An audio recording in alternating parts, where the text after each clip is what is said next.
Hi friends, అందరికీ నమస్కారం అండి. తెలంగాణ రాష్ట్ర వ్యాప్తంగా ఉన్నటువంటి ఆసరా చేయుత పెన్షన్ లబ్ధాలకు సంబంధించి ప్రభుత్వం నుంచి ఇప్పుడిప్పుడే ఇంపార్టెంట్ ఫ్లాష్ అప్డేట్ అయితే రావడం జరిగిందండి.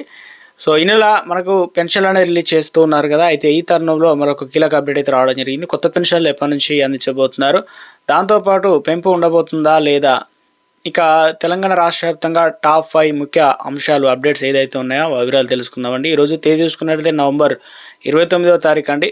వీడియోని చివరి వరకు చూడండి, అర్థమవుతుంది. మరోసారి ఛానల్ వస్తే వీడియో కింద నల్ల కలర్ సబ్స్క్రైబ్ బటన్ అయితే ఉంటుంది. సబ్స్క్రైబ్ చేయకుండా చూస్తున్నట్లయితే వెంటనే సబ్స్క్రైబ్ చేసుకోండి. అదేవిధంగా bell button all notification activate చేసుకోండి. చూస్తున్నారు కానీ లైక్ చేయడం మర్చిపోతున్నారండి, వెంటనే లైక్ చేయండి. మిత్రులందరూ వీడియోని షేర్ చేసే ప్రయత్నం చేయండి.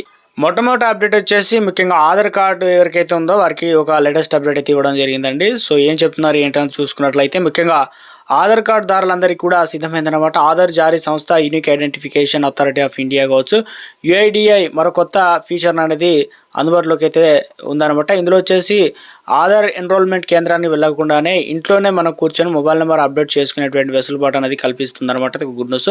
ఈ మేరకు యుఐడిఐ సోషల్ మీడియాలో ఎక్స్లో అకౌంట్ వేదికగా ప్రకటన చేసింది. ఆధార్ యూజర్లకు అత్యంత ముఖ్యమైన అధిక సమయం తీసుకునేటువంటి ప్రక్రియను ఇక ఈజీగా అయితే చేయడం జరిగింది. ఇప్పటివరకు ఆధార్ కార్డు లింక్ అయినా ఉన్న మొబైల్ను నంబర్ను అప్డేట్ చేసుకునేందుకు ఆధార్ కేంద్రానికి వెళ్లాల్సి అయితే వచ్చేది.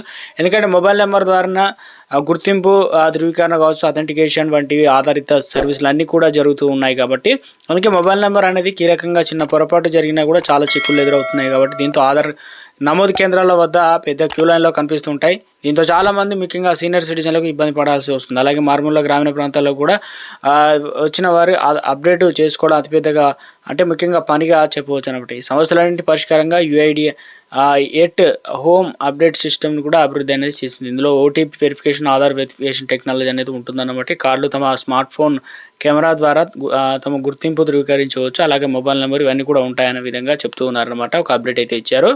ఇందుకు సంబంధించి మనకు ఆధార్ యాప్ డౌన్లోడ్ అనేది చేసుకోవాల్సి అయితే ఉంటుంది అనమాట. ప్లేస్టోర్లో అందుబాటులో ఉంటుంది. అలాగే బయోమెట్రిక్ అప్డేట్ సమయంలో మొబైల్ నెంబర్ను అప్డేట్ చేస్తే అది ఛార్జ్ అవుతుంది కాబట్టి ఇకపై పూర్తిగా డిజిటల్ విధానంలో ఎటువంటి నంబర్ అయినా కూడా అప్డేట్ పూర్తిగా ఉచితంగా అప్డేట్ అనేది చేసుకోవడానికి వీలు ఇచ్చారనమాట. ముఖ్యంగా చెప్తున్నది ఏంటంటే మనకు ఆధార్ నెంబర్ ఏదైతే ఉందో అందులో మొబైల్ నెంబర్ యాడ్ చేసుకోవడానికి మై ఆధార్ అనేటువంటి ఏదైతే ఆధార్ యాప్ అనేది డౌన్లోడ్ చేసుకోవాల్సి అయితే ఉంటుంది. దానికి చేసుకొని లాగిన్ కావాలి. మై ఆధార్ అప్డేట్ పై క్లిక్ చేస్తే మొబైల్ నెంబర్, అడ్రస్, అదేవిధంగా పేరు, ఈమెయిల్ ఐడి అప్డేట్ కనిపిస్తాయి. ప్రస్తుతానికి మొబైల్ నెంబర్ అప్డేట్ మాత్రమే పనిచేస్తుంది.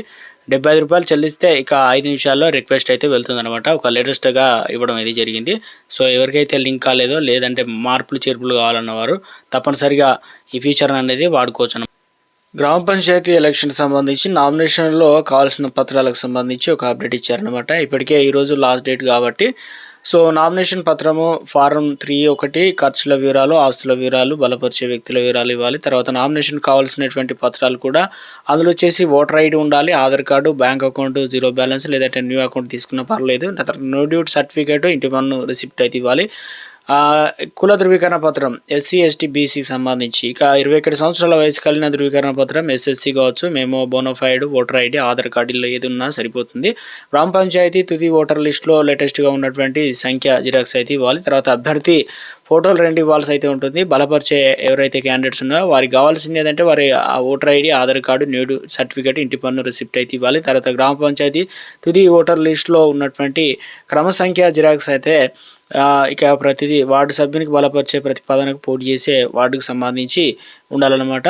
ఇక డిపాజిట్ సంబంధించినటువంటి అమౌంట్ అన్నది ముఖ్యంగా సర్పంచ్ అయితేనేమో జనరల్ వారికి అయితే 2,000 రూపాయలు, ఎస్సీ, ఎస్టీ, బీసీలకు సంబంధించి 1,000 రూపాయలు, అదేవిధంగా వార్డు మెంబర్లకు అయితే జనరల్గా అయితే అభ్యర్థులకు 500 రూపాయలు, ఎస్సీ, ఎస్టీలకు సంబంధించి 250 రూపాయలు అనేది చెల్లించాల్సి అయితే ఉంటుందన్నమాట. అయితే ఇక ముఖ్యంగా ఇందులో వచ్చేసి పంచాయతీ ఎన్నికలు త్వరలోనే జరగబోతున్నాయి కదా. చాలా మంది ముఖ్యంగా ఏదైతే పోలింగ్ ఏజెంట్లు అదే గ్రామానికి చెందిన ఓటర్లు అయి ఉండాలి. కొన్ని చాలా నిబంధనలు అయితే ఉన్నాయన్నమాట. ఇవి గతం కంటే భిన్నంగా ఉన్నాయని అంటున్నారు. సో ఏంటనే చూసినట్లయితే బ్యాంక్ ఖాతా తప్పనిసరి తెరవాల్సి అయితే ఉంటుంది అంటున్నారు. ఇక పోటీ చేసే అభ్యర్థి కూడా తప్పనిసరిగా లెక్కలు అనేది చెప్పాల్సి అయితే ఉంటుంది. రోజువారీ ఖర్చులు అభ్యర్థులకు సంబంధించి గతంలో నూతన పంచాయతీ 2018 ప్రకారం ఖర్చుల పరిమితి 5,000 జనాభా దాటితే గ్రామాల సర్పంచులు ఇక 2.5 లక్షలు, 5,000 లోపు ఉన్న జనాభా పంచాయతీలో ఇక 1,50,000 పరిమితి పెంచారు. 5,000 పైబడిన జనాభాకు వచ్చేసి పంచాయతీ వార్డు మెంబర్లకు సంబంధించి ఏదైతే 50,000, 5,000 లోపు ఉంటే కనుక జనాభా ఉన్న గ్రామ వార్డులకు సంబంధించి 30,000 పరిమితి అయితే ఎస్ఈసి ఖరారు చేసింది. గత ఎన్నికల్లోనూ 2019 జనవరిలో అభ్యర్థులు ఇంతే పరిమితితో విపరీతంగా పెరిగినా కూడా పాత పరిమితి కొనసాగిస్తూనే పట్ల రాజకీయాలు పరిశీలనలు అయితే చేయడం జరిగింది. ఇక ఇందుకు సంబంధించి కొత్తగా ఏంటంటే బ్యాంక్ ఖాతా తెరవాల్సి అయితే ఉంది. ఎన్నికల్లో చేసే ఖర్చుల నిమిత్తం ప్రతి అభ్యర్థి ప్రత్యేకంగా ఏదో ఒక జాతీయ బ్యాంకు ఖాతా అయితే తెరవాల్సి అయితే ఉంటుంది. నామినేషన్ దాఖలు సంబంధించిన రిటర్న్ అధికారి లిఖితపూర్వకంగా ఈ అభ్యర్థి బ్యాంక్ ఖాతా వివరాలు తప్పకుండా తెలియాలి. ఇక బ్యాంక్ ఖాతా నుంచి అభ్యర్థి తర మొత్తం ఎన్నికల్లో వ్యయాన్ని అయితే ఖర్చు చేయాల్సి అయితే ఉంటుందన్నమాట. ఎన్నికలకు సంబంధించి న్యాయపరమైన నిబంధనలు ఎవరికి వారే స్వయంగా తెలుసుకోవాలి. ఇందులో వచ్చేసి నిర్దేశిత పత్రం ప్రకారం నామినేషన్ ఉందా, అభ్యర్థి ప్రొసీజర్లు సంతకాలు ఉన్నాయా అనేది చూసుకోవాలి. అభ్యర్థి సంతకం చేసిన సమయంలో పత్రం మరో అభ్యర్థి ఇద్దరు సంతకాలు ధృవీకరణ అయిందా లేదా ఒకసారి సరి చేసుకోవాలి. నామినేషన్ పత్రాన్ని కూడా ఇవన్నీ క్లియర్గా చూసుకోవాలనే విధంగా అప్డేట్ అయితే ఇవ్వడం అయితే జరిగిందనమాట. ఇక నిబంధనలకు సంబంధించి ఇందులో వచ్చేసి చాలామంది అంటున్నారు కులం, ఆదాయం సర్టిఫికేటు, బ్యాంక్ డీటెయిల్స్ వీటికి చాలా టైం పడుతుందని చెప్పేసి చెప్తూ ఉన్నారనమాట. సో ఒక అప్డేట్ వచ్చే ప్రయత్నం అయితే చేయడం అయితే జరిగింది. సో ఇక తెలంగాణ రాష్ట్ర వ్యాప్తంగా చూసుకున్నట్లయితే ప్రభుత్వం నుంచి చాలామంది ఎదురు చూస్తున్నట్లుగానే మనకు ఏదైతే ఆసరా చేయుత పెన్షన్లు అయితే ఉన్నాయో వాటికి సంబంధించి చాలామంది అయితే ఎదురు చూస్తున్నారు. ఇప్పటికే ప్రతి నెల కూడా 1,000 కోట్ల వరకు అయితే ఖర్చు అవుతుంది. అయితే తాజాగా వచ్చేసి తెలంగాణ రాష్ట్రంలో ముఖ్యంగా ఆసరా పెన్షన్లు పొందే వారికి శుభవార్త అండి. ఎందుకంటే చేయుత పెన్షన్లు ఏదైతే ఉన్నాయో వృద్ధులు, ఒంటరి మహిళలకు సంబంధించి దివ్యాంగులకు గుడ్ న్యూస్ చెప్పడం జరిగిందనమాట. సో ఇటీవల కాలంలో మనకు 24వ తారీఖు నుంచే పెన్షన్లు అనేది పంపిణీ చేస్తున్నారు. ఇలా 30 తారీఖు వరకు అంటే ఈరోజు కొన్ని జిల్లాలకు సంబంధించి లాస్ట్ డేట్ అన్నమాట. అయితే మిగతా కొన్ని జిల్లాలకు రాష్ట్ర వ్యాప్తంగా దాదాపు 33 జిల్లాల్లో కొన్ని జిల్లాలకు 24, 25, 26, 27 ఇలా ఇవ్వడం జరిగింది. ఈ నెల అయిపోతుంది. మనకు వచ్చే నెల అయితే ప్రారంభం అయితే కాబోతుంది కాబట్టి తప్పనిసరిగా ముఖ్యంగా పెన్షన్లు తీసుకునేటువంటి వారు 5 నుంచి 10 తారీఖు లోపు అయితే అంతకంటే ముందే తీసుకోవాలన్నమాట. ఎందుకంటే త్వరలోనే మొదటి విడత ఎలక్షన్లు అయితే ఉన్నాయి కాబట్టి సమయానుసారంగా తీసుకుంటేనే పెన్షన్లు అనేది ఇవ్వడం అయితే జరుగుతుంది కాబట్టి. సో మరొక అప్డేట్ చూసుకున్నట్లయితే తెలంగాణ రాష్ట్ర వ్యాప్తంగా ముఖ్యంగా పెన్షన్లకు సంబంధించి మనకు తీసుకునేటువంటి సమయంలో ఇప్పటికే కొత్త విధానాన్ని తీసుకొచ్చారు. మొబైల్లో యాప్ అనేది ఇన్స్టాల్ చేసి ఆ మొబైల్ యాప్లో భాగంగా చాలామంది ఏం చేస్తున్నారంటే యాప్లో ప్రధానంగా ఫేస్ ద్వారానే అందిస్తున్నారు. వేలిముద్రలు అయితే చాలామందికి రావడం లేదు. కొత్త విధానం కొత్త మార్పులు చేశారు. అయితే ఇప్పుడు ఏం చేస్తున్నారు ఏంటంటే పింఛన్ తీసుకునే సమయంలో ఇకపై వేలిముద్రలు ఆధారపడకుండా ముఖ గుర్తింపు యాప్ ద్వారా ఇవి ప్రారంభించాలని చెప్పేసి ఇందుకు సంబంధించి వయసు ఎక్కువగా ఉండడం వల్ల ఆరోగ్య సమస్యలు, ఇతర చర్మ సమస్యల వల్ల చాలామంది వేలికి సంబంధించినటువంటి ఫింగర్ ప్రింట్స్ ఏదైతే రేఖలు ఉన్నాయో అవి అరిగిపోవడం, చాలామందికి పడకపోవడం, సిగ్నల్ రాక ఇలా చాలా ఇబ్బందులు పడేవారు అనమాట. అయితే ప్రస్తుతం వృద్ధులకు సంబంధించి ఇలాంటి పరిస్థితులు ఎదుర్కోవడంతో మార్చేందుకు గాను అధికారులు కొత్త చర్యలు అయితే చేశారనమాట. ఇప్పటికే ముఖ్యంగా మేడ్చల్ జిల్లాను ప్రాథమికంగా ఎంపిక చేయడం జరిగింది. సో ఇలాంటి వారి దాంతోపాటు చాలామంది బ్యాంకులు లేదా తపాలా ఈ రెండిట్లోనే తీసుకోవడం జరుగుతుంది కాబట్టి సెర్పు సిబ్బంది వారి ఇంటికే వెళ్ళి ముఖ గుర్తింపు ద్వారా వారికి పైసలు అనేది అందిస్తున్నారు. అది సో ఇది ఒక గుడ్ న్యూస్. చాలామంది అక్కడికి వెళ్ళి తీసుకోలేని పరిస్థితిలో ఉంటారు కాబట్టి తప్పనిసరిగా పెన్షన్లు అనేది అందిస్తున్నారు అనమాట. ఇది ఎలా జరుగుతుంది వారికి దీనిపైన పూర్తి సమాచారం అందిన తర్వాత రాష్ట్ర వ్యాప్తంగా కూడా ఈ ఏదైతే మార్పులు అనేది తీసుకురావాలని ప్రభుత్వం భావిస్తున్నట్లు ఒక అప్డేట్ అయితే రావడం జరిగిందండి. సో ఇక ముఖ్యంగా చూసుకున్నట్లయితే ఆసరా చేయుత పెన్షన్ల లబ్ధిదారులకు సంబంధించి సో ఇక ప్రభుత్వం దగ్గర నిధుల కొరత వల్లనే ప్రతి నెల కూడా దాట వేసుకుంటూ ఆసరా పెన్షన్లు అనేది ఇవ్వలేకపోయింది కదా.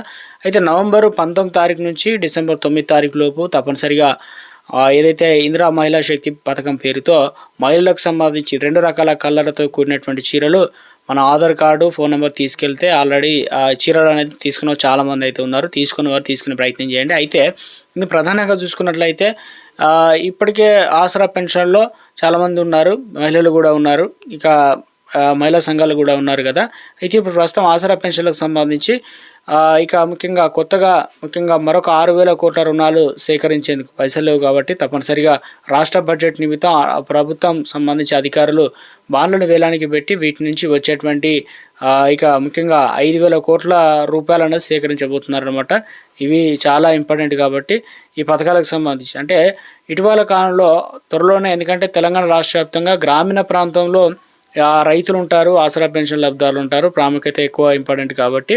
సో, తెలంగాణలో ఇప్పటికే మనకు పెన్షన్‌లకు సంబంధించి 2016 పైన రూ. 4016 అయితే ఇవ్వడం జరిగింది. అదేవిధంగా 4 పట్టణాలను ఎంపిక చేసి ఆసరా పెన్షన్‌లో ఎవరైతే అనర్హులు ఉన్నారో వారిని స్టార్టింగ్ ఏరివేసేందుకు ప్రభుత్వం చర్యలైతే వేగవంతం చేసింది. సో, దీనివల్ల ఏమవుతుందంటే కొంత పెన్షన్లు ఎవరు అర్హులు ఉన్నారో 11 కేటగిరీలో చాలామంది అనర్హులు ఉండే అవకాశాలు అయితే ఉన్నట్లు తెలుస్తుంది.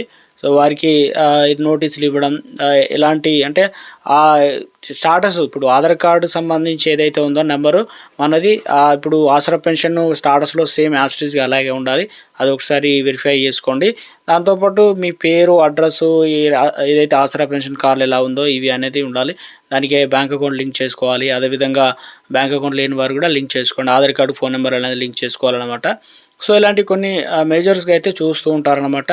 సో, తప్పనిసరిగా ఈ డేటా అనేది ఆధారంగా చేసుకొని రాష్ట్ర వ్యాప్తంగా ఇంప్లిమెంటేషన్ చేసే ఛాన్స్ ఉంది. అయితే తెలంగాణలో కొత్త పెన్షన్లకు సంబంధించి ఇప్పటికే గతంలో ప్రజాపాలనలో దరఖాస్తులు అయితే చేసుకోవడం జరిగింది. సో, ప్రభుత్వం దీనిపైన ఇక ఎవరు అర్హులు ఏంటనేది సమాయత్తం అవుతున్నట్టు తెలుస్తుంది. ఇప్పుడు నిధులకు సంబంధించి కూడా ప్రభుత్వం వివిధ మార్గాల్లో నిధులు సేకరించేటువంటి పనిలో ఉంది కాబట్టి తప్పనిసరిగా వివిధ పథకాలకు సంబంధించి సంక్షేమ పథకాలు ప్రజలందరికీ మేలు జరగాలనే విధంగా ప్రభుత్వం ముఖ్యంగా ఈ నెల అయిపోతుంది కాబట్టి నెక్స్ట్ నెలలోనే మనకు ఇవ్వడానికి అవకాశాలు అయితే ఉన్నట్లు అప్డేట్స్ అయితే అందుతున్నాయి అనమాట. చూడాలి మరి ఆసరా పెన్షన్ల పెంపు ఉంటుందా, లేదంటే కొత్త పెన్షన్లు ఇస్తారా? తెలంగాణ రాష్ట్ర వ్యాప్తంగా ఈ పెన్షన్లకు సంబంధించి చాలామంది ఎదురు చూస్తున్నట్లుగానే ఒకవేళ మరి ఎలక్షన్ మూమెంట్ కాబట్టి ఇస్తారా, లేదంటే నెక్స్ట్ మంత్ పోస్ట్ పోన్ అయితే చేసి తర్వాత కొత్త సంవత్సర కానుక ఇవ్వబోతున్నారు అనేది కూడా దీనిపైన అప్డేట్స్ అయితే అందుతున్నాయన్నమాట. చూడాలి మరి ప్రభుత్వం ఎలాంటి నిర్ణయాలు తీసుకుంటుంది అనేది. ఎప్పటికప్పుడు ఏ చిన్న అప్డేట్ వచ్చినా మీకు వీడియో రూపంలో అందించడం జరుగుతుందండి. చూస్తున్న ప్రతి ఒక్కరు కూడా లైక్ చేసి ఛానల్ సబ్స్క్రైబ్ సపోర్ట్ చేయండి. Thanks for watching.